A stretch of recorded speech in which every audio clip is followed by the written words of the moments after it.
ইব্রাহিম আলাইহিস সালাম পরীক্ষা দিয়ে যখন উত্তীর্ণ হয়ে গেলেন, জাতি হেদায়েত গ্রহণ করল না, ঠিক কিনা?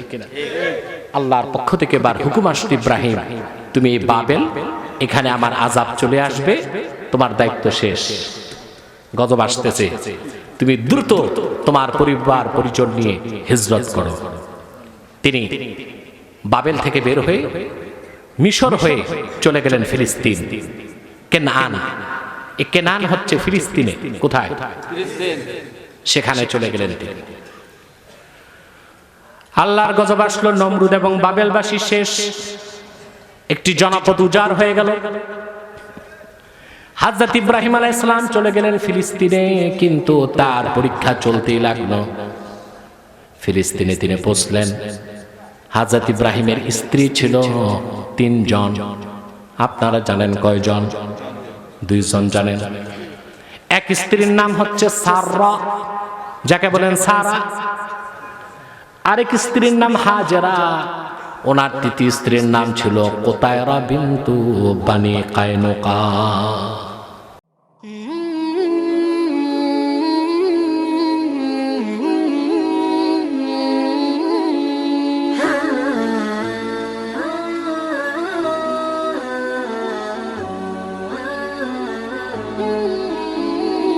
আমানু ওয়াত্তাকাউ লাফাতাহনা বারাকাতিম মিনাস সামাই ওয়াল আরদ। যদি জনপদের মানুষগুলো আল্লাহর উপর ঈমান আনতো এবং তওবা করে সংশোধন হয়ে যেত, আল্লাহ পাক বলেন আমি তাদের জন্য আকাশ ও জমিনের বরকতের সবগুলো দরজা খুলে দিতাম। তো ওয়াজ মাহফিলের মাধ্যমে ঈমান বাড়ে, আর মানুষ যখন মুনাজাত করে বিদায় নেয়, তওবার মাধ্যমে গুনাহ মাফ হয়। এই কাজ যত হবে, যেই জনপদে রহমতের দরজা তত খুলতে থাকবে, বরকত তত বাড়তে থাকবে, রাষ্ট্র একটি কল্যাণ রাষ্ট্রে পরিণত হতে থাকবে। বলেন সুবহানাল্লাহ। তো আজ মাহফিল দরকার আছে না নাই? আল্লাহ পাক আমাদের সে সুযোগ করে দিয়েছেন। আমরা ধন্যবাদ জ্ঞাপন করছি গজারিয়া প্রশাসনকে, যারা আল্লাহর কোরআনের প্ল্যাটফর্ম তৈরি করার একটা আইনি সহযোগিতা করেছে। আমরা দোয়া করি আল্লাহ পাক তাদেরকে একটি আলোকিত জীবন দান করুক, ইহকালে কল্যাণ ও পরকালীন মুক্তি তাদের নিশ্চিত করে দেখ। বলুন আল্লাহুম্মা আমিন। তাহলে আমরা আজকে খুশি না বেজার? মাইকের সাউন্ডটা প্রতিবিম্ব হয়ে কানে লাগতেছে, একটু ঘুরায় ফিরায় দেওয়া যায় না? কানে লাগতেছে আমার আওয়াজটা। হ্যাঁ, হয় মাইক সরাও, নয় বিল্ডিং সরাও, একটা কথা। এত ডিস্টার্ব ফিল করলে তো কথা বলা যাবে না। তার বাইরে আওয়াজ বন্ধ করে দাও, ভিতরে থাক। প্রিয় ভাই বন্ধুগণ, তাহলে আমরা খুশি আছি? বলেন আলহামদুলিল্লাহ। তা মাহফিল করে লাভ হচ্ছে না ক্ষতি হচ্ছে? বেশি বেশি মাহফিল হওয়া দরকার। সব মাহফিলের অনুমতি দিয়ে দেওয়া হোক, আর মদের বার আর নাইট ক্লাব গুলো বন্ধ করে দেওয়া হোক। বরকত আরো বাড়বে, রহমত আরো আসবে। আল্লাহ কবুল করুক। বলুন আল্লাহুম্মা আমিন। আপনারা এসেছেন, বসে আছেন, প্রতি শ্বাসে 10টি নেকি পাচ্ছেন। বাড়ি যাবার আগে মৃত্যু হলে শহীদের খাতায় নামটা উঠে যাবে। মুনাজাত করে বাড়ি যাবেন, শিশুর মতো নিষ্পাপ হয়ে ঘরে ঢুকবেন। কেন? আপনারা মাহফিলে বসে আছেন, আর আকাশে জমিনে আপনাদের জন্য দোয়া হচ্ছে। আকাশে জমিনে নদী আর সমুদ্রে প্রতিটি সৃষ্টি আল্লাহর কাছে আপনাদের জন্য ফরিয়াদ করছে, আল্লাহ তাদের গুনাহ মাফ করে দাও। নিষ্পাপ হয়ে বাড়ি যাবেন, এতে খুশি না বেজার? আমরা সবাই খুশি, শুধু বেজার শয়তান। বেজার কে? শয়তানের সব চেষ্টা ব্যর্থতায় পর্যবসিত হয়েছে। এখন একটি চেষ্টা বাকি আছে, মুনাজাতের আগে আপনাদের উঠানো যায় কিনা। আমরা নেক নিয়ত করছি, শয়তান যেন আমাদের কাছে পরাস্ত হয়ে যায়। পারবো? আমরা নিয়ত করছি কিছুক্ষণ পরে আজকের মুনাজাত করে গুনাহ মাফ করে নিষ্পাপ বেহেশতি আল্লাহওয়ালা হয়ে বাড়ি যেতে চায়। কারা কারা হাত তুলে আল্লাহ তাআলাকে দেখো।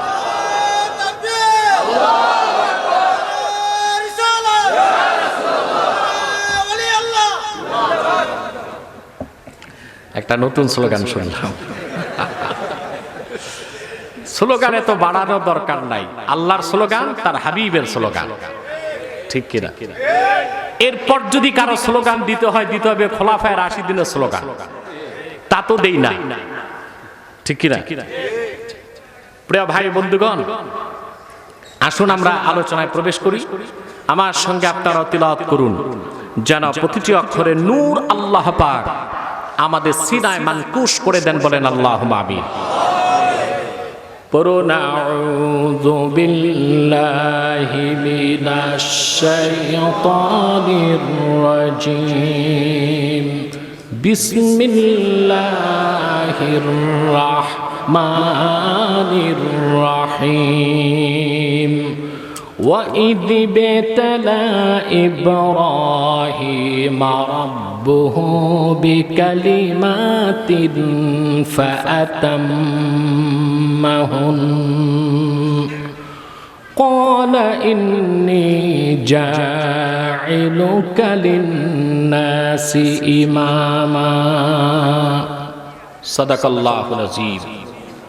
পড়ুন صدق الله العظيم।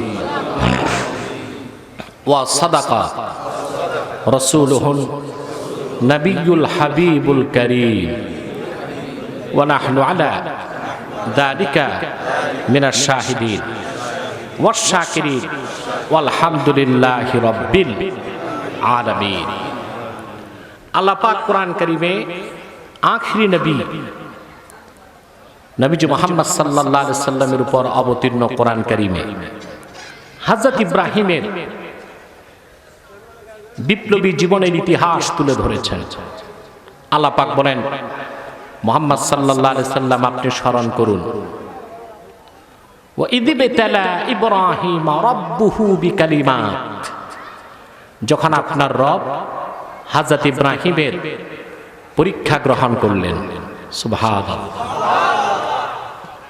ফাআতাম্মাহুন, হযরত ইব্রাহিম সফলতার সাথে আল্লাহর পরীক্ষায় উত্তীর্ণ হলেন।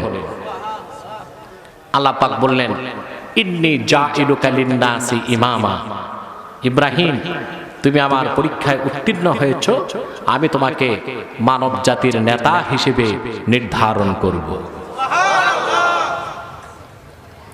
মুসলিম জাতির জনক হযরত ইব্রাহিম আলাইহিস সালাম ওনার বিপ্লবী জীবন থেকে, ওনার সংগ্রামী জীবন থেকে আল্লাহ পাক মুহাম্মদ সাল্লাল্লাহু আলাইহি সাল্লামের উম্মতকে শিক্ষা দিয়েছেন। সুবহানাল্লাহ। ঈমানের পরীক্ষায় কিভাবে উত্তীর্ণ হতে হয়, ইসলামের পরীক্ষায় কিভাবে উত্তীর্ণ হতে হয়, আল্লাহর তাওহীদের পক্ষে কিভাবে সমাজ ও রাষ্ট্রে কাজ করতে হয়, তার বেনজির দৃষ্টান্ত আল্লাহ পাক কোরআন কারীমে দিয়েছেন হযরত ইব্রাহিমের মাধ্যমে। অসংখ্য পরীক্ষা দিয়ে উত্তীর্ণ হয়ে তিনি বিশ্ববাসীর নেতা হয়েছেন। বলেন সুবহানাল্লাহ। আল্লাহ তাআলার আনুগত্যশীল বান্দাদের নেতা হতে হলে পরীক্ষা লাগে।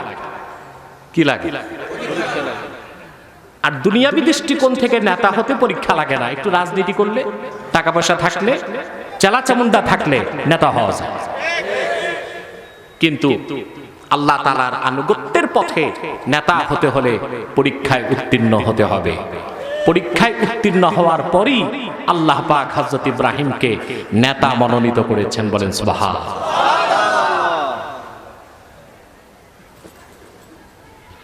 আওয়াজটা একটু চিকন হবে, কানে না লাগে, একটু স্টেজ আওয়াজ লাগে। ইব্রাহিম আলাইহিস সালামের পরীক্ষাগুলো কি ছিল আমাদের জানতে ইচ্ছে করে? আরে ভাই একটু জোরে বলেন না। ওনার প্রথম পরীক্ষা হয়েছে জ্ঞানের পরীক্ষা। সুবহানাল্লাহ। কিসের পরীক্ষা? ইলম, আকল, ইলম এবং আকল। আল্লাহ মানুষকে শ্রেষ্ঠত্ব দিয়েছেন দুটো কারণে, ইলমের কারণে, আকলের কারণে। কিসের কারণে? ইলম এবং আকল। পশু পাখি যারা আছে, জীবজন্তু, ওদেরকে এলেম দেওয়া হয় না, আকল দেওয়া হয় না, ওদেরকে বুদ্ধি দেওয়া হয়। কি দেওয়া হয়? মানুষের চেয়ে অনেক নিকৃষ্ট ইতর প্রাণীর বুদ্ধি মানুষের চেয়ে বেশি। এটা জানেন আপনারা? এই যে মৌমাছি দেখেছেন, কথা বলে মৌমাছি, সুবহানাল্লাহ। আপনার স্কুলে জ্যামিতি পড়েছেন, জ্যামিতি ত্রিকোণমিতি পড়ছেন না?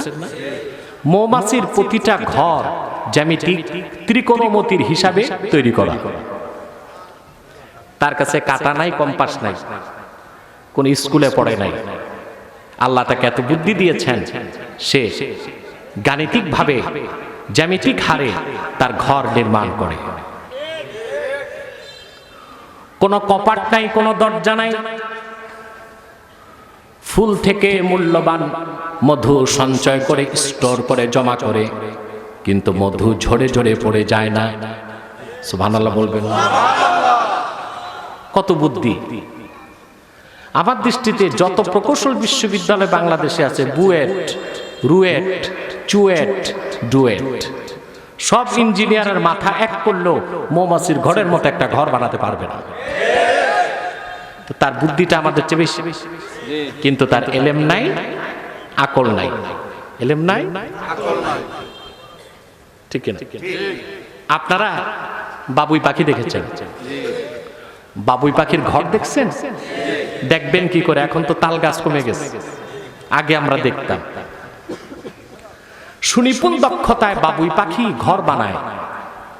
ঘরটা ফ্লেক্সিবল, ঝুলন্ত, যত বাতাস হোক এটা নড়াচড়া করে ছিন্ন ভিন্ন হয় না। কি পরিমাণ বুদ্ধি আল্লাহ পাক তাকে দিলেন! সুনিপুণ দক্ষতায় সে তার ঘর নির্মাণ করে। ঝড় হয়, তুফান হয়, ঘর নষ্ট হয় না। তার দরজাটা উপর দিক থেকে নয়, তাও আবার নিচের দিক থেকে। সারা রাত সে ঘুম পারে, ডিম পারে, সেও পড়ে যায় না, ডিমটাও পরে নষ্ট হয় না। কত বেশি বুদ্ধি আল্লাহ পাক তাকে দিয়েছেন, চিন্তাও করা যায় না। ওর এলেম নাই, আকল নাই, বুদ্ধি আছে। কি আছে? আছে না? তাহলে বোঝা যায় পশু পাখির মধ্যে বুদ্ধিজীবী থাকলে থাকতে পারে, পারে কিনা? শীতকাল, সাইবেরিয়া থেকে অতিথি পাখি আসতেছে বাংলাদেশ, আসতেছে। চিন্তা করেছেন? হাজার হাজার মাইল দূর থেকে পাখিগুলো আসতেছে, উড়ে আসে। অথচ বিজ্ঞান প্রযুক্তির মাধ্যমে প্লেন তৈরি করেছে, যখন তখন উঠানো যায় না। প্লেন উঠতে এয়ারপোর্ট লাগে, নামতে এয়ারপোর্ট লাগে। যদি প্লেন যেখানে সেখানে নামতো, আমরা প্লেনকে লোকাল প্লেন বানাইতাম। ঢাকা, চিটাং রোড, দাউদকান্দি, কুমিল্লা, চিটাং। আমরা সুযোগ পাইলে কিছুই তো ছাড়ি না। একটি প্লেন আকাশে উঠতে কত প্রযুক্তি লাগে। এখন যে প্লেনগুলো আসতেছে, ড্রিম লাইনার, একটি প্লেনের দাম পড়ছে 1400 কোটি টাকা। একটা প্লেন, ড্রিম লাইনার, যেটা সবচেয়ে নিউ ভার্সন। আমাদের বাংলাদেশের কয়েকটা হয়ে গেছে, আলহামদুলিল্লাহ। হ্যাঁ, এই প্লেন আকাশে উড়ে, পাইলট থাকে, কো পাইলট থাকে, ক্যাপ্টেন থাকে, ঠিক কিনা? থাকে। রাডার আছে, জিপিআরএস আছে, অক্ষাংশ, দ্রাঘিমাংশ সব তারা দেখে। নতুন প্লেনগুলোতে এরকম সায়েন্টিফিক অ্যাচিভমেন্ট আছে, পাইলট 350 মাইল দূরে তুফান দেখতে পায়।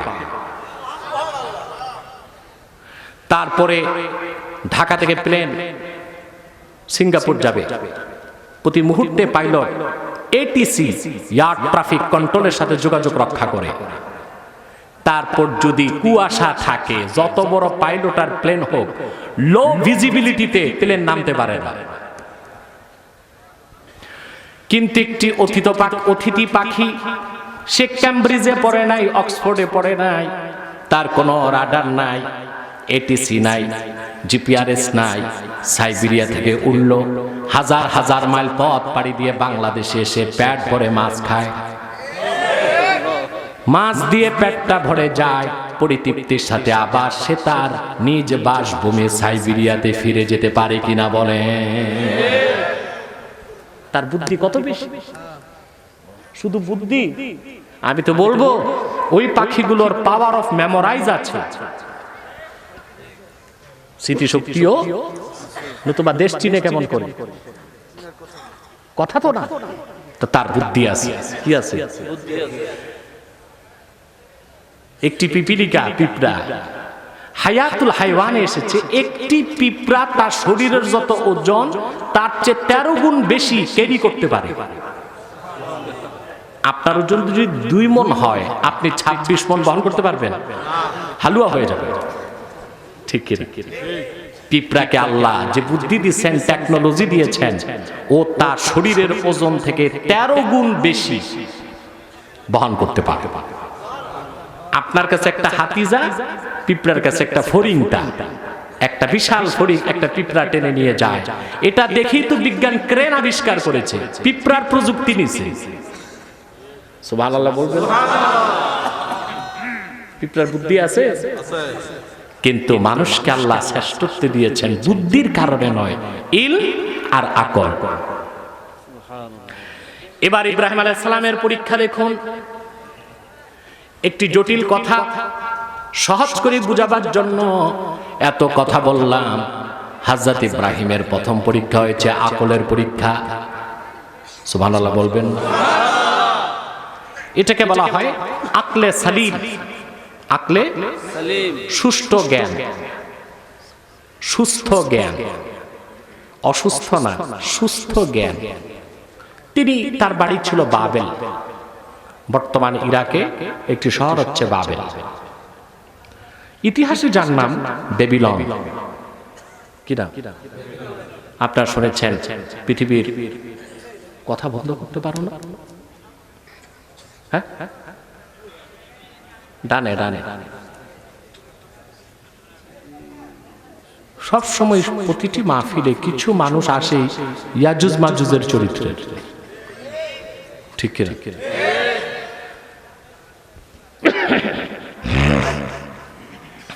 প্রিয় ভাই ও বন্ধুগণ, কথা শুনতেছেন? বুঝতেছেন?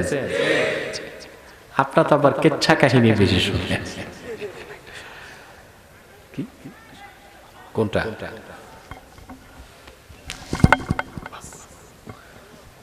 আমার প্রিয় ভাই বন্ধুগণ, ইব্রাহিম আলাইহিস সালামের বাড়ি ছিল বাবেল। কোথায়? উনি যে জনপদে থাকতেন, তিনি ছাড়া প্রতিটি মানুষ ছিল বস্তু পূজারী, নক্ষত্র পূজারী, চন্দ্র পূজারী, সূর্য পূজারী, অগ্নি পূজারী, মূর্তি পূজারী। মহান আল্লাহর তাওহীদকে তারা বিশ্বাস করত না। হযরত ইব্রাহিম যখন বালক থেকে বালেগ হলেন, বালক থেকে বালেগ হলেন, সন্ধ্যার সময় একদিন সমস্ত পৌত্তলিকরা তার সামনে বসা। তিনি তাদের উদ্দেশ্যে কিছু কথা বললেন, ওনার আকলের পরীক্ষা দিলেন। আল্লাহ পাক বলেন, ফালাম্মা জান্না আলাইহিল লাইলু রাআ কাওকাবান ক্বালা হাযা রাব্বি ফালাম্মা আফালা ক্বালা লা উহিব্বুল আফিলিন। আল্লাহ পাক বলেন, ইব্রাহিমকে যখন রাত আচ্ছন্ন করে ফেলল, পুরা রাত হয় নাই, সময়টা ছিল মাগরিবের পরে এশার আগে।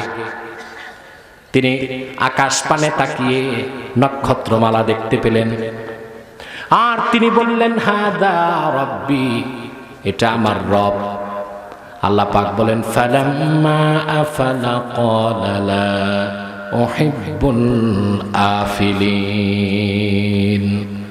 চাঁদ উদিত হবার পরে নক্ষত্র যখন ম্লান হয়ে গেল, তিনি বললেন, ম্লানশীল ইঞ্চু অন্য শক্তির কাছে যার দুর্বলতা প্রকাশ পায়, এমন কোন সত্তাকে ইব্রাহিম রব বলে মানতে প্রস্তুত নয়।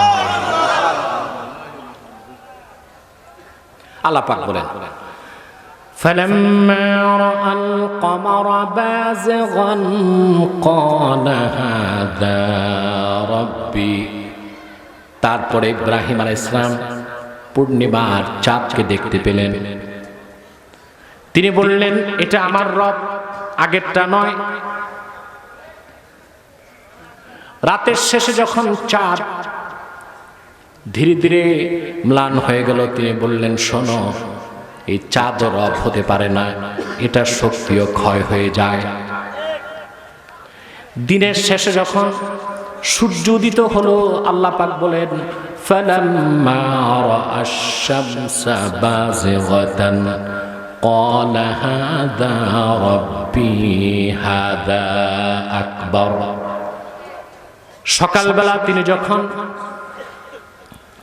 ভোরের সূর্য দেখলেন, তিনি বললেন, এটা আমার রব, এটা অনেক বড়। কথা বুঝতেছেন? কোরআন কারীমের আয়াত না বুঝলে কারো মনে ওয়াসওয়াসা আসতে পারে, তাহলে কি ইব্রাহিম আলাইহিস সালাম কিছু সময়ের জন্য শিরক করছে নাকি? যখন নক্ষত্রকে রব বলেছেন সেটা তো শিরক ছিল। চাঁদকে রব বলেছেন কিছু সময়ের জন্য, সূর্যকে রব বলেছেন কিছু সময়ের জন্য, তখন তো শিরক হয়েছে। প্রশ্ন আসতে পারে না। আল্লাহ প্রত্যেক নবী জন্মসূত্রে ছিলেন নিষ্পাপ। শিরক বা কুফর তো দূরে থাক, সামান্য একটি সগীরা গুনাহ কোন একজন নবীর দ্বারা ঘটে না। আমাদের আকীদার কিতাবে এসেছে, আল আম্বিয়াউ হুমুল মাসুমুন, নবীগণ নিষ্পাপ। বলেন সুবহানাল্লাহ। আল আম্বিয়াউ মুনাজ্জাহুনা মিনাল কাবাইরি ওয়াস সাগাইর, নবীগণ সকল কবিরা সগীরা গুনাহ থেকে পবিত্র। তাহলে ব্যাখ্যা কি?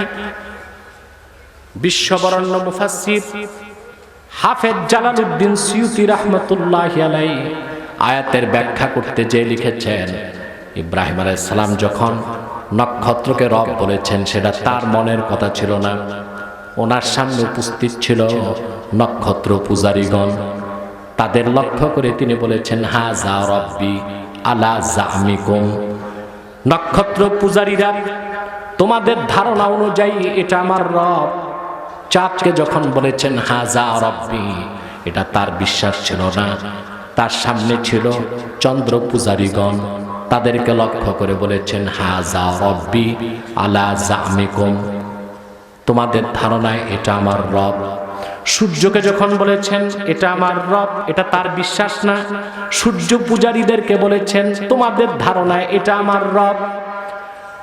দিনের শেষে যখন সূর্য ডুবে গেল, এবার তিনি ঘোষণা করলেন, শোনো, এই নক্ষত্র, এই চাঁদ, এই সূর্য, এই আকাশ, এই জমিন কোনো কিছুই রব নয়।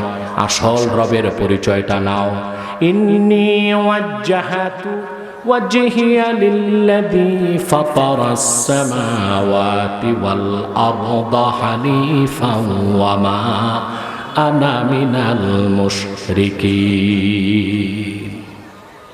সুবহানাল্লাহ। তিনি বললেন, শোনো, এই চাঁদ, এই নক্ষত্র, এই তারকা একটাও রব নয়। রবকে শোনো, ইন্নী ওয়াজ্জাহাতু ওয়াজহিয়া লিল্লাযী ফাতারাস সামাওয়াতি ওয়াল আরদা হানিফা। আমি মুখাপেক্ষী হলাম সেই মহান সত্তার, যিনি চন্দ্র, সূর্য, নক্ষত্র, আকাশ, জমিন, এত দুভয়ের মাঝে যা কিছু আছে সব কিছু সৃষ্টি করেছেন মহান আল্লাহ রাব্বুল আলামিন। তিনি একমাত্র আমার, তোমার, সবার রব। আকল, জ্ঞান, এই পরীক্ষায় তিনি উত্তীর্ণ হয়ে গেলেন। একটু জোরে বলেন সুবহানাল্লাহ। এবার শুরু হলো তার পরীক্ষা। আল্লাহ কোরআনে বলেছেন, وَإِذْ قَالَ لَهُ رَبُّهُ أَسْلِمْ قال أسلمت لرب العالمين মুহাম্মদ সাল্লাল্লাহু আলাইহি ওয়াসাল্লাম স্মরণ করুন সেই সময়ের কথা আপনার রব যখন ইব্রাহিমকে বললেন, ইব্রাহিম তুমি মুসলিম হও। তিনি বললেন, আমি রব্বুল আলামিনের জন্য মুসলিম হয়ে গেলাম, আত্মসমর্পণ করলাম। ইসলাম শব্দের অর্থ কি? আমরা জানি শান্তি, শান্তির আগে একটা অর্থ আছে, ওইটা বুঝি না। ইমাম ফখরুদ্দিন রাজি তাফসীরুল কবীরে লিখেছেন, ইসলাম শব্দটার উৎপত্তি ওয়া আসলুহু মিনাস সিলমে হুয়াল ইনকিয়াদুজ যাহির মা শারতে ইনকিয়াদিল বাতিন। কালেমা বিশ্বাস করে, উচ্চারণ করে আল্লাহ তার রাসূলের সমস্ত বিধানকে আনুগত্যের সাথে মেনে নেওয়ার নাম হলো ইসলাম। ব্যক্তির নাম মুসলিম, ব্যক্তির নাম মুসলিম। তাহলে আমরা যদি এক কথায় বলি ইসলাম অর্থ শান্তি, এটা অপব্যাখ্যা। এটা কি? মূল অর্থ হলো আত্মসমর্পণ। ইসলাম কি? একটু জোরে বলেন ভাই। আনুগত্য, আত্মসমর্পণ, আনুগত্য, ঠিক কি? তবে আল্লাহ তার রাসূলের আনুগত্যকে বরণ করে নিলেই ইহকালে শান্তি, পরকালে শান্তি, এই অর্থে ইসলাম অর্থ শান্তি, ঠিক আছে। কিন্তু বিষয়টা ব্যাখ্যা সাপেক্ষ, ব্যাখ্যা সাপেক্ষ। ইব্রাহিম আলাইহিস সালাম জ্ঞানের পরীক্ষায় উত্তীর্ণ হলেন কিনা? জোরে বলেন। আপনারা ঘুমাচ্ছেন? কে কে ঘুমান একটু দেখি, হাত উঠান।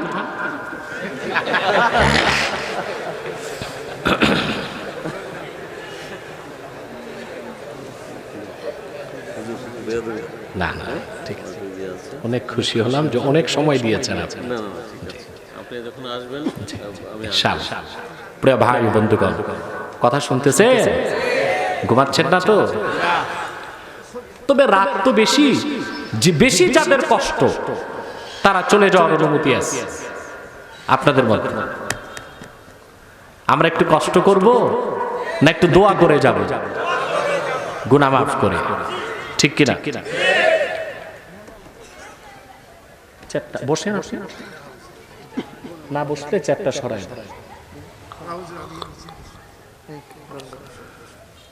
আমার কথা বোঝা যাচ্ছে? মাইকের আওয়াজ কানে পৌঁছতেছে? প্রিয় ভাই বন্ধুগণ, এবার আল্লাহর পক্ষ থেকে পরীক্ষা একের পর এক শুরু হয়ে গেল। প্রথম পরীক্ষাটাই আসলো জ্ঞানের পরীক্ষার পরে। সুবহানাল্লাহ। আপন জাতির সাথে সংগ্রাম।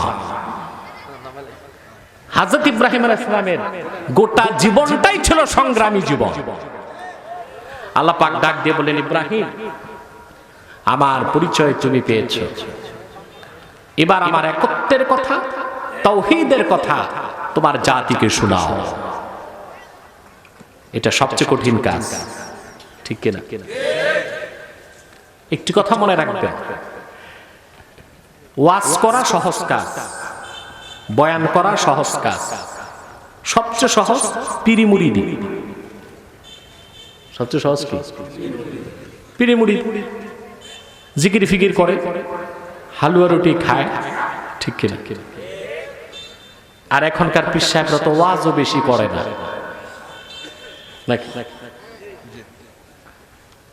কিন্তু কোন মানুষ যদি আল্লাহর তাওহীদের দাওয়াত দেয়, তাকে ধৈর্যের পরীক্ষায়, ঈমানের পরীক্ষায় উত্তীর্ণ হতেই হয়।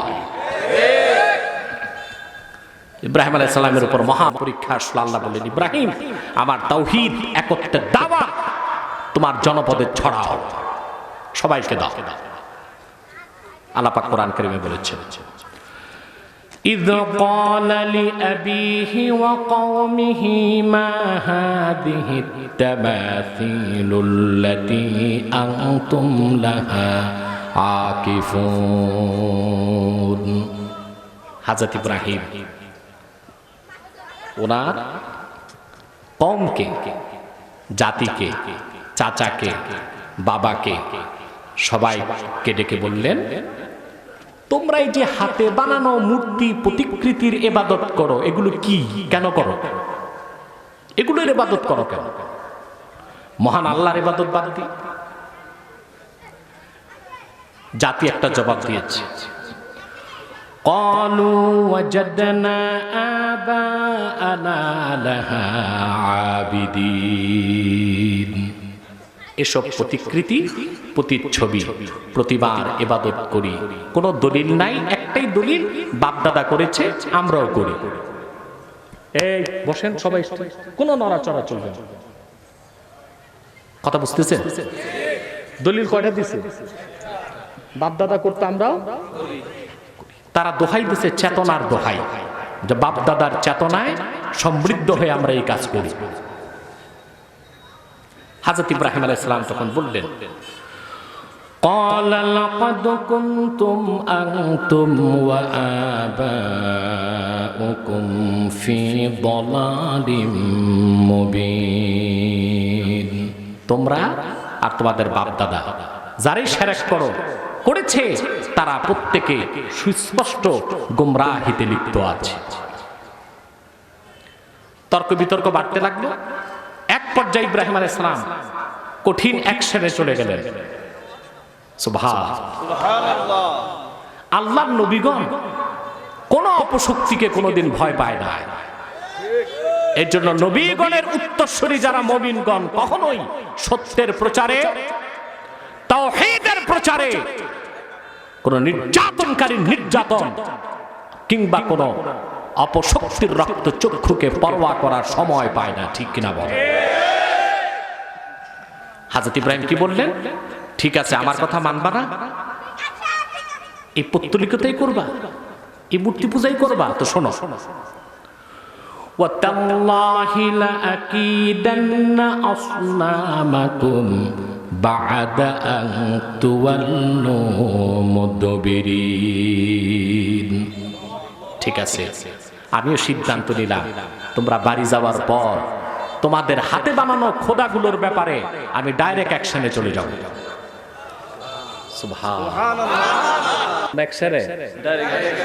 শুধু বাড়ি যাও, কালকে এসে বাকিটা দেখবা। এটা কি আমার কথা না কোরআন কারীম? চলছে পরীক্ষা। কি চলছে?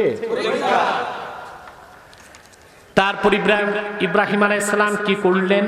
আল্লাহ পাক বলেন, ফাজআলাহুম জুদাদান ইল্লা কাবীরান লাহুম লাআল্লাহুম ইলাইহি ইয়ারজিউন।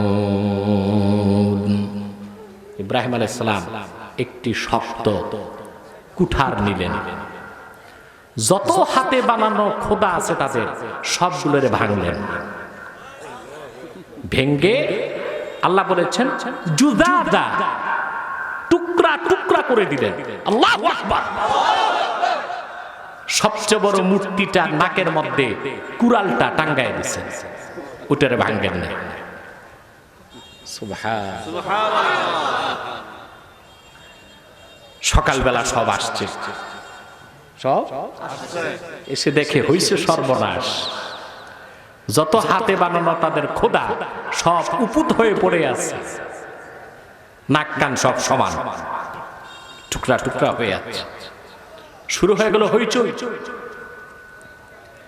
তারা বলতে লাগলো, ক্বালু মান ফাআলা হাযা বিআলিহাতিনা ইন্নাহু লামিনাজ যালিমিন। এত বড় ধৃষ্টতা কে করলো?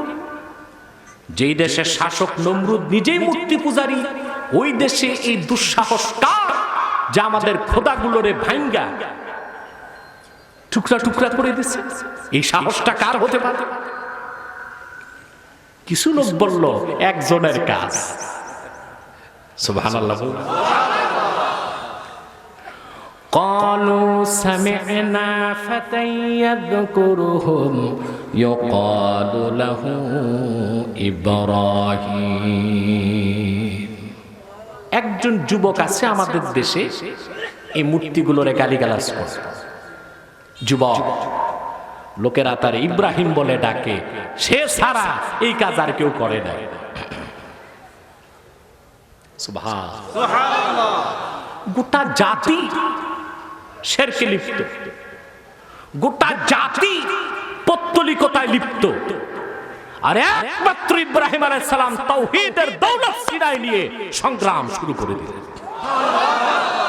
এর চেয়ে বড় পরীক্ষা কিছু হতে পারে? কথা বলে না। আমাকে বাংলাদেশের একজন খুব উঁচু মাপের রাজনীতিবিদ, এক কথায় বলা যায় থিঙ্ক ট্যাঙ্ক রাজনীতির জগৎ,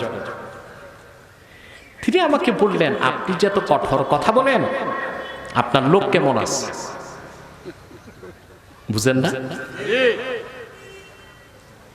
আমি বললাম, যা আছে কোয়ান্টিটি কম হইল, কোয়ালিটি 100% আছে। তবে সেটার উপর ভরসা করে আমরা চলি না, কারণ আল্লাহ পাক কোরআন কারীমে বলেছেন, وَمَن يَتَوَكَّلْ عَلَى اللَّهِ فَهُوَ حَسْبُهُ, আল্লাহর উপর যে ভরসা রাখে আল্লাহই তার জন্য যথেষ্ট। এই বিশ্বাস আছে আপনাদের? ইব্রাহিম আলাইহিস সালাম কি শিখালেন? তিনি একা আর সব বিপক্ষে, সব শুধু ওয়াজে ক্ষান্ত হয় না, আগে তো ওয়াজ করছে, তারপর গেছেন ডাইরেক্ট অ্যাকশনে, হাতুড়ি দিয়া সব নাক কান সমান করে বড়টার নাকে লটকায় দিচ্ছে। সুবহানাল্লাহ, কই তো লজ্জা লাগে।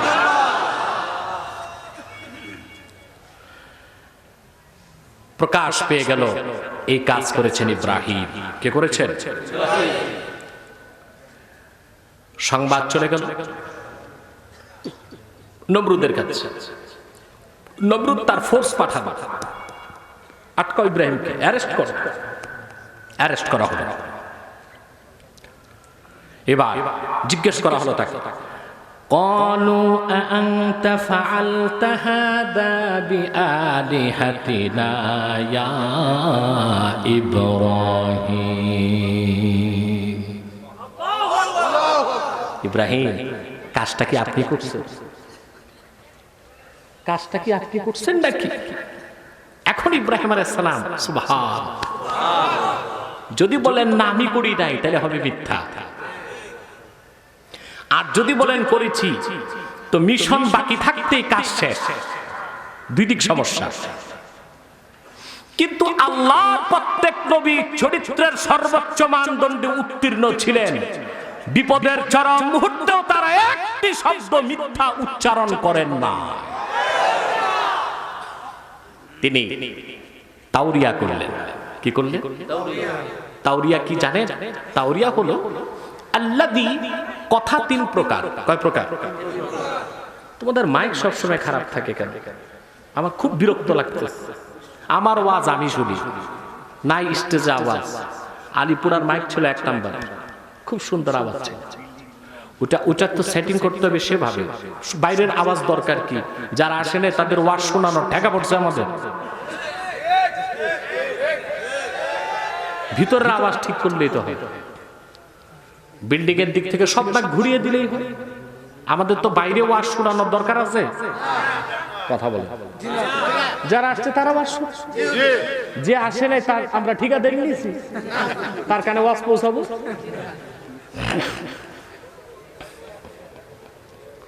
প্রিয় ভাই বন্ধুগণ, কথা খেয়াল করছেন? কথা কয় প্রকার? সিদক, সত্য, কাযিব, মিথ্যা, মাঝখানে তাওরিয়া। ইমাম বায়জাবি ব্যাখ্যা করেছেন, আল্লাযী ইয়াহতামিলুল মা'নায়াইন, যে কথা দুইটা অর্থ রাখে, আসল অর্থ মনে থাকে, বাঁচার জন্য আরেক অর্থ থাকে, এটা মিথ্যা নয়। আল্লাহ মানুষকে বিপদে বাঁচার জন্য এটা জায়েজ করে দিয়েছে। যেমন এখানে আপনি বসে আছেন, আর ঠিক আপনার 2 হাত দূরে আপনার বন্ধু বসে আছে, ওয়ারেন্টের আসামি। কি কিন্তু আপনি জানেন সে নির্দোষ, কোনোভাবে ওয়ারেন্ট হয়ে গেছে। থানা থেকে ফোন আসলো আপনাকে, বুঝলেন যে ওই লোকটা আছে নাকি, ধরতে আসবে পুলিশ। এখন আপনি ভাবলেন আপনার বন্ধু আর সে নির্দোষ, সে বেঁচে যায়। যদি বলেন নাই, মিথ্যা হবে। যদি বলেন আছে, বিপদে পড়বে, আপনি তাওরিয়া করবেন, একটু দূরে আছে, মনে আছে 2 হাত দূরে, সে বুঝলো অনেক দূরে, লোকটা বেঁচে গেল, এটা তাওরিয়া। এটা কি তাওরিয়া? কথা বুঝতেছে? আল্লাহ যদি তাওরিয়া না রাখতেন, আমরা বিপদে পড়তেন আপনারা বউয়ের কাছে। কোথায়? কারণ মহিলারা সহজে বুঝতে চায় না। আপনার পকেটে টাকা আছে কিনা এটা জানবে না, আপনার আবদার করবে, যাচ্ছ ঢাকা, বেনারসি শাড়ি নয় আনারসি শাড়ি আনতে হবে। এখন বেনারসি আর আনারসি কেনার টাকা তো নাই নাকি? বাড়িতে এসে যদি বলেন দেখি নাই, কিনি নাই, তাহলে আপনার ঘরে 144 চালু হয়ে যাবে। ঠিক কিনা? আপনি একটু তাওরিয়া করলেন। কি করলেন? তাওরিয়া কৌশল অবলম্বন করলেন, যে একটু খোঁজাখুঁজি করছিলাম, তেমন তো দেখলাম না, বেঁচে গেছে। ঠিক কিনা? আমার ভাইয়েরা, হযরত ইব্রাহিম আলাইহিস সালাম সরাসরি কথাটা না বলে তিনি কৌশল অবলম্বন করলেন, তাওরিয়া করে বললেন, ক্বালা বাল ফাআলাহু কাবীরুহুম হাদা ফাসআলুহুম ইন কানু ইয়ানতিকুন। যে করছে এখানেই আছে, সবার চেয়ে বড় যে সে করছে। মনে মনে আমি ইব্রাহিম নবী, আমার চেয়ে বড় আবার কে? আর বুঝাইলেন ওদেরকে, বড় যে মূর্তিটা যার নাকে কুড়াল টাঙ্গানো, এটারে জিজ্ঞেস করো, যদি সে কথা বলে আর তোমরা কথা বলতে পারো। সুবহানাল্লাহ বলবেন? সুবহানাল্লাহ। আল্লাহ নবীর একটি কথায় অসংখ্য মূর্তি পূজারীর জ্ঞানের চোখ খুলে গেছে। ঠাকুরদেরকে ধরছে বাকিরা, ধরে বলল, ফারাজাউ ইলা আনফুসিহিম ফাকালু ইন্নাকুম আনতুমুজ জালিমুন। মাথা নত করে সব বেরিয়ে আসলো, আর ঠাকুরদেরকে বলল, আসলেই তোমরা জালেম। যে খোদা কথা বলতে পারে না, কথা শোনে না, নাক কান ভাঙলে বাধা দিতে পারে না, এই রকম খোদা নামের বেহুদার পূজা করার দরকারটা কি? ইব্রাহিমই তো ঠিক আছে।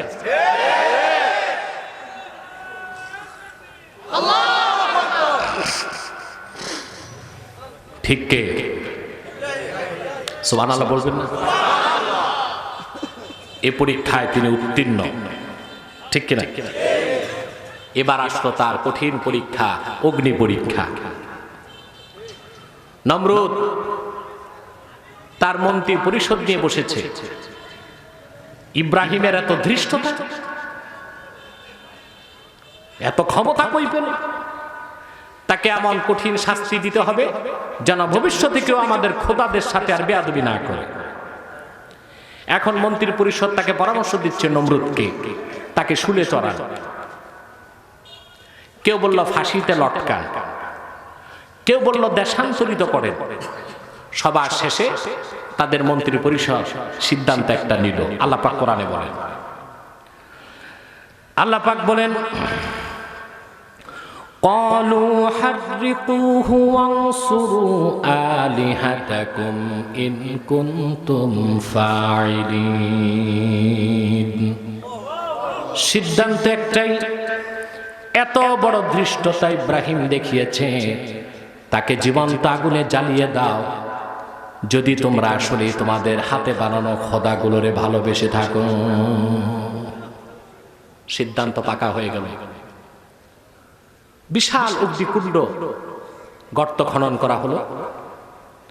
তাবারিতে ইবনে জারির আত-তাবারি, হাফিজ ইবনে কাসির তাফসীর ইবনে কাসিরে লিখেছেন, মাসের পর মাস মানুষ কাঠ জমা করতে লাগলো গর্তে। মহিলারা মান্যত করত, যদি সুস্থ হয় বাচ্চা, ইব্রাহিমকে জ্বালানোর জন্য 1 মণ কাঠ দিবে। এভাবে কাঠ জমা হতে লাগলো, বিশাল অগ্নিকুণ্ড নির্মাণ হয়ে গেল, আগুন ধরিয়ে দেওয়া হলো। আগুনের লেলিহান শিখা উদ্গত জ্বলছে। কথা বুঝতেছেন? প্রচন্ড আগুনের তাপে কাছে যাওয়া যায় না। এখন বড় বিপদ হয়ে গেল, হযরত ইব্রাহিমকে কেমন করে আগুনে ফেলবে, কাছেই তো যাওয়া যায় না প্রচন্ড তাপের কারণে। আল্লামা ইবনে কাসির কাসাসুল কোরআনে লিখেছেন, নমরুদের রাজ্যের মধ্যে একজন ইঞ্জিনিয়ার ছিল, তার নাম হলো হুজান। কি নাম? সে বলল, আমি একটা যন্ত্র বানাই দিতে পারবো, ওই যন্ত্র দিয়ে কাছে যাওয়ার দরকার নেই, দূর থেকে আগুনে ফেলা যাবে। সে তখন কাঠের একটি যন্ত্র বানালো। কাসাসুল কোরআনে তার নাম এসেছে মিন জানিক। কি নাম? মিন জানিক, যার বহুবচন মাজানিক। বহুবচন কি? এর বাংলা হলো কাঠের কামান। কাঠের কামান নির্মাণ হলো কাঠের কামান। হযরত ইব্রাহিম আলাইহিস সালামকে হাত পা বাঁধা হলো, কাঠের হাতলের মধ্যে বসিয়ে দেওয়া হলো। শুরু হলো রশি টানা, হাতল ঘুরছে, রশি কাটলেই তিনি চলে যাবেন আগুনে। আমার ভাইরা, মৃত্যুর সন্ধিক্ষণে আল্লাহ পাক তার খলিলকে, তার দোস্ত ইব্রাহিমকে পরীক্ষা নেওয়া থেকে ছাড়লেন না। এ সময় পরীক্ষার জন্য জিবরিল চলে আসলেন। হযরত ইব্রাহিমের সামনে দাঁড়িয়ে জিবরিল বললেন, ইব্রাহিম, আমি আল্লাহর সবচেয়ে মুকাররাব ফেরেশতা হযরত জিবরিল, তুমি জানো আমার কত ক্ষমতা, আমি আল্লাহর কাছে কত প্রিয়। তোমার সামনে আগুনের লেলিহান শিখা জ্বলছে, কিছুক্ষণ পরে তুমি আগুনের গর্ভে চলে যাবে। আলাকা হাজাতুন ইয়া ইব্রাহিম, সাহায্যের যদি দরকার হয় আমাকে বলো, তোমার সাহায্য লাগলে আমি সাহায্য করব। আমার পাখার একটি ঝাপটায় শুধু আগুনের কুণ্ডুলি নয়, নমরুদ সহ তার জনগোষ্ঠীর জীবন বাতি নিভে যাবে। বলো সাহায্য লাগবে কিনা? আল্লাহর জলিলুল কদর পয়গম্বর হযরত ইব্রাহিম বললেন, রে জিবরিল, আমার সাহায্যের তো প্রয়োজন আছে, কিন্তু তোমার কাছে আমার পাল্টা প্রশ্ন, হাজাতুন ইলাইকা আও ইলাল্লাহ, সেই সাহায্য তোমার কাছে চাইবো না যার জন্য আগুনে ঝাঁপ দিচ্ছি সে আল্লাহর কাছে চাইবো? সুবহানাল্লাহ। এ তো পরীক্ষা। এটা কি সুবহানাল্লাহ? পরীক্ষায় তিনি উত্তীর্ণ হয়ে গেলেন। হাতল ঘুরছে, হাতল ঘুরছে, জিবরিল মুচকি হেসে চলে গেলেন। সুবহানাল্লাহ। রশি কেটে দেওয়া হলো। হযরত ইব্রাহিম ঝাঁপিয়ে পড়লেন আগুনের কুণ্ডুলিতে।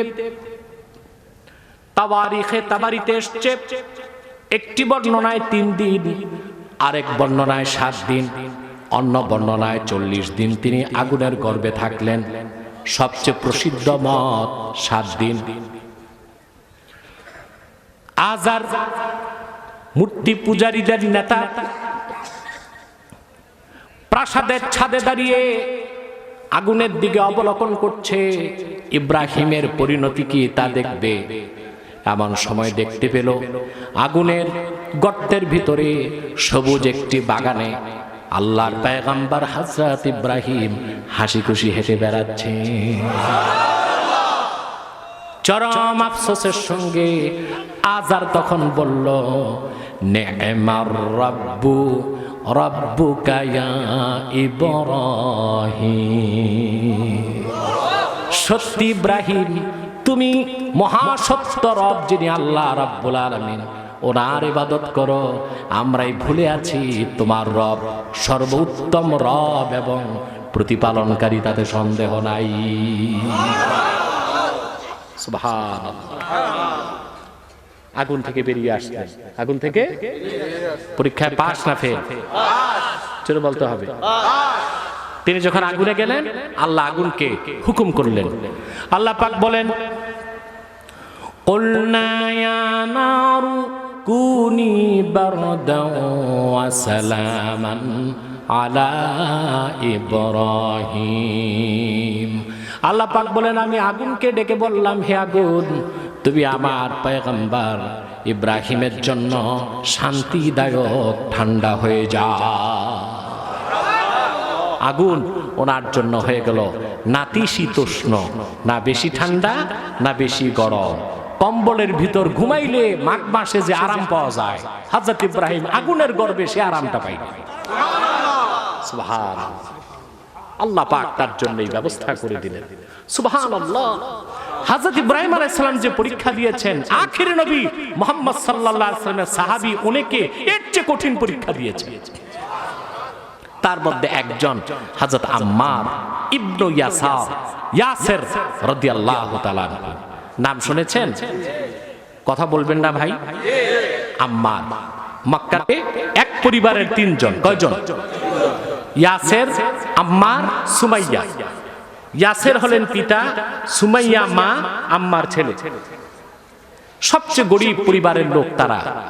তাদের উপর আবু জেহেল সবচেয়ে নির্যাতন করত, নিপীড়ন করত, কষ্ট দিত। হাদিস সাক্ষী, হযরত আম্মারকে সব সময় প্রহার করত আবু জেহেল। অপরাধ ছিল শুধু তিনি কালেমা বিশ্বাস করেছেন। শুধু তাই নয়, ওনার মা হযরত সুমাইয়াকে সিরাত সাক্ষী, ইতিহাস সাক্ষী, হাদিস সাক্ষী, পাপিষ্ট আবু জেহেলের গোষ্ঠী কাবার চত্বরে পাথর বর্ষণ করে হত্যা করেছে হযরত সুমাইয়াকে। ইসলামের ইতিহাসে রাসূলুল্লাহর রক্ত ঝরা দিনের জন্য প্রথম শহীদ কোনো পুরুষ হয় নাই, প্রথম শহীদ হয়েছেন একজন নারী, তার নাম হযরত সুমাইয়া। সুবহানাল্লাহ। পাথরে পাথরে হত্যা করা হয়েছে হযরত সুমাইয়াকে। হযরত আম্মারকে প্রতিদিন মারা হতো। তিনি মার খেতেন, যত ঈমান বাড়ত তত। সুবহানাল্লাহ। বিরক্ত হয়ে আবু জেহেল হযরত আম্মারের শরীরে আগুন ধরায় দিল। শুধু হযরত ইব্রাহিমকে আগুনে দেওয়া হয় নাই, আমার নূর নবীর সাহাবীগণকেও আগুন দেওয়া হয়েছে। এই জন্যই রাসূলুল্লাহর সাহাবীগণের মর্যাদা এত বেড়ে গেছে। পূর্বে কোন নবীর উম্মতকে আল্লাহর তাওহীদের জন্য এত কষ্ট বরদাস্ত করতে হয় নাই। আমার প্রিয় নবীর সাহাবীগণকে যত কষ্ট বরদাস্ত করতে হয়েছে। আম্মারের শরীরে আগুন জ্বলছে। জীবন্ত মানুষটি আগুনের কষ্ট বরদাস্ত করতে না পেরে মরুভূমিতে দৌড়াচ্ছেন পানির আশায়। আবু জেহেলের ভয়তে কেউ পানি আনে না। খবর চলে গেল রাসূলুল্লাহর কানে। আল্লাহর নবী সাল্লাল্লাহু আলাইহি সাল্লাম দৌড়িয়ে বেরিয়ে আসলেন। এসে দেখলেন আম্মারের শরীরে আগুন জ্বলছে, পানি নাই, কোনো কিছু নাই। রাসূলুল্লাহ আগুনের সামনে দাঁড়িয়ে শুধু আগুনকে একটা ধমক দিলেন, ইয়া নারু কুনি বারদান ওয়া সালামান আলা আম্মারিন কামা কুনতে আলা ইব্রাহিম। আল্লাহু আকবার। এ হলো আমার নূর নবী মুহাম্মদ সাল্লাল্লাহু আলাইহি সাল্লামের পাওয়ার। বলেন সুবহানাল্লাহ। নারায়ে তাকবীর, আল্লাহু আকবার, নারায়ে রিসালাত, ইয়া রাসূলুল্লাহ। আল্লাহ কবুল করুক, বলুন আল্লাহুম্মা আমিন। রাসূলুল্লাহ সাল্লাল্লাহু আলাইহি ওয়াসাল্লাম আগুনকে শুধু একটা ধমক দিলেন, ইয়া নার কুনি বারদাও ওয়া সালামান আলা আম্মার কামা কুনতে আলা ইব্রাহিম।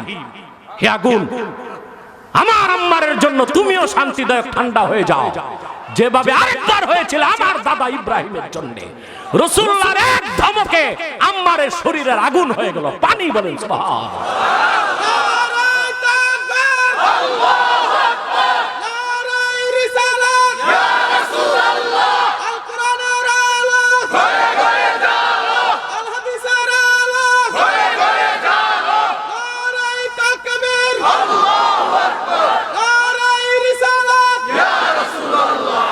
আমার প্রিয় ভাই বন্ধুগণ, ইব্রাহিম আলাইহিস সালাম উত্তীর্ণ হলেন।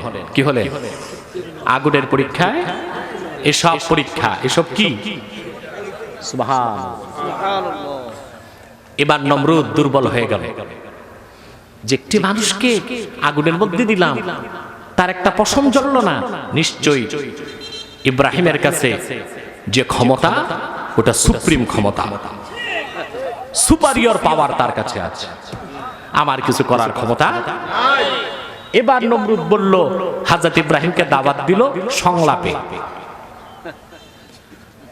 কিসে? সংলাপে। কেন? আগুনে দেওয়ার আগে তো সংলাপে ডাকতে পারতো। ইব্রাহিম, ঘটনাটাকে আমার একটু বুঝাও, মূর্তি পূজা কেন করা যাবে না? পারতো না সংলাপে ডাকতে? কেন ডাকে নাই? দুনিয়ার সমস্ত স্বৈরাচারের চরিত্র হলো আগে চেষ্টা করে নির্যাতন নিপীড়ন করে দমানো যায় কিনা, পাল্টা আঘাত আসলে সংলাপের জন্য প্রস্তুত হয়ে যায়। ঠিক কিনা? বলছে আসো সংলাপে আসো। ইব্রাহিম আলাইহিস সালাম গেছেন। সুবহানাল্লাহ। নমরুদ বলল, ইব্রাহিম তোমার আল্লাহর পরিচয় কি? তিনি বললেন, আমার আল্লাহ আমার রব, তোমার রব সবার রব। নমরুদ বলল, তোমার রবের পরিচয় দাও, কিভাবে বুঝবো তিনি রব? হযরত ইব্রাহিম জবাব দিলেন, রব্বি আল্লাযী ইউহয়ী ওয়া ইউমীত, আমার যিনি রব তিনি জিন্দা করেন, তিনি মৃত্যু দেন। শয়তান নমরুদ বলল, ক্বালা আনা উহয়ী ওয়া উমীত। ইব্রাহিম, এই কাজটা আমিও পারি, আমিও জীবন দিতে পারি, মৃত্যু দিতে পারি। জীবন দেওয়া কি মৃত্যু দেওয়া কি তা তো বুঝে নাই। নমরুদ ছিল নাস্তিক। নাস্তিকের আপার স্টোর, মাথায় যা থাকে মাল, ওর চেয়ে অনেক ভালো গরুর গোবর। ঠিক কিনা? কারণ গরুর গোবর গুলো খেতে দিলে ফসল ভালো হয়। আছে ওইটা গোবরের কাজও করবে না। জীবন দেওয়া কি মৃত্যু দেওয়া কি তা বুঝলো না। আনা এই ওয়া উমীত, আমিও জীবন দিতে পারি, মৃত্যু দিতে পারি। তাফসীর বাগাবীতে ইমাম বাগাবী রওয়ায়াত করেছেন, সে তার জেলখানার যে জেলারকে বলল, যাও দুইজন আসামি মৃত্যুদণ্ড প্রাপ্ত নিয়ে আসো। জল্লাদকে বলল, একজনের গর্দান কাটো, কেটে ফেলছে, মরে গেছে। আছে কয়জন? একজন।